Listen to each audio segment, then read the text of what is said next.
Hi guys, good morning.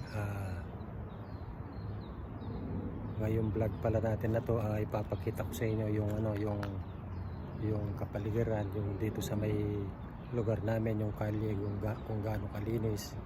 Kayo na magsabi kung malinis ba o hindi. Ipapakita ko sa inyo guys. Iikutin natin, gagala tayo, maglalakad-lakad tayo para makita nyo yung dito sa mga neighbors dito, yung kung gaano kaganda yung kalsada saka gaano kalinis. Tara guys, samahan nyo ako. Ayan guys, ang kalye dito sa sa Amerika, dito malapit sa bahay, di ba? Maganda naman, oh. Malinis, tapos tahimik ang kapaligiran. Ayan guys, oh, maganda. Yun, may pa ron, oh, may ba yung guys, yung Tesla na yung van, di ba? Ang ganda.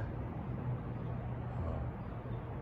Tahimik ngayon guys dito kasi ganyan dito sa Amerika, tahimik kapag maaga.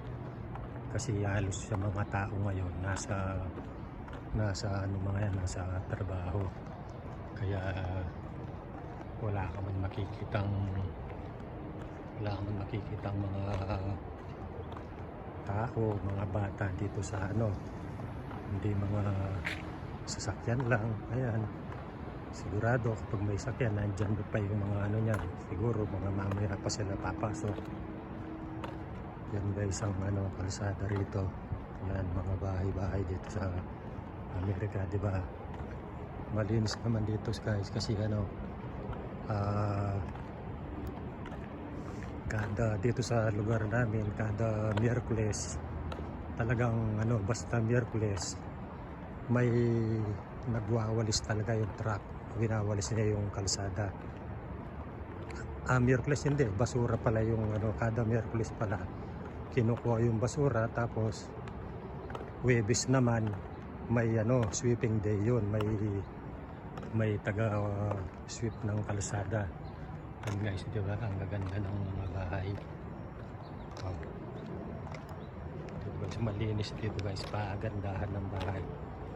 Hindi pwedeng marumi dito guys, dito sa lugar namin hindi pwedeng marumi. Kapag marumi yung harapan mo, kasi yung city rito nag-aano yan na may representative sila na nag-check sa mga bahay-bahay, ganun sa harap ba, nakasasakyan sila. Tapos kapag nakita nila na hindi organize yung harap bahay mo, magbibigay sila ng notice na kailangan gawin mo yung ganon ba. Tulad ng mga basurahan, kailangan pagkatapos ng takot ng basura, nasa likod na sila, hindi pwedeng nasa labas. Kasi para bang yung pangit tignan sa harapan, ganon. Yan. Tapos dati dito sa dati lahat yung Bermuda grass na ganon, pero dahil mahal na yung tubig, pwede na ngayon na gawing bato yung pwede nang gawing bato. Kaya ngayon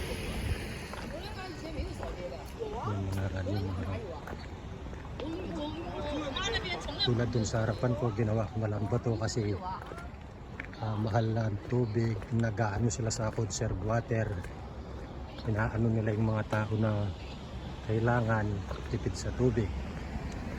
Pero maganda sana kung puro Bermuda lahat.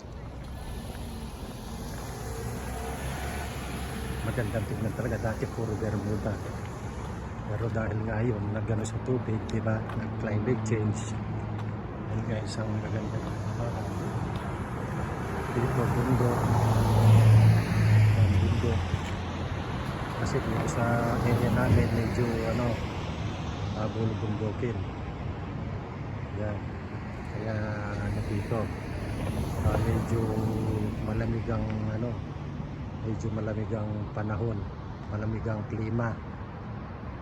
Kahit medyo summer, pero pa rin medyo maganda pa rin ang ano ang temperature, yung klima, hindi ganoon ka ano.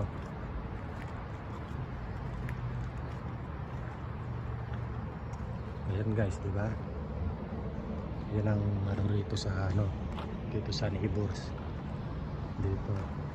Yan, maganda, malinis. Malinis tignan. Malinis talaga. Kasi bawal lang magkalat.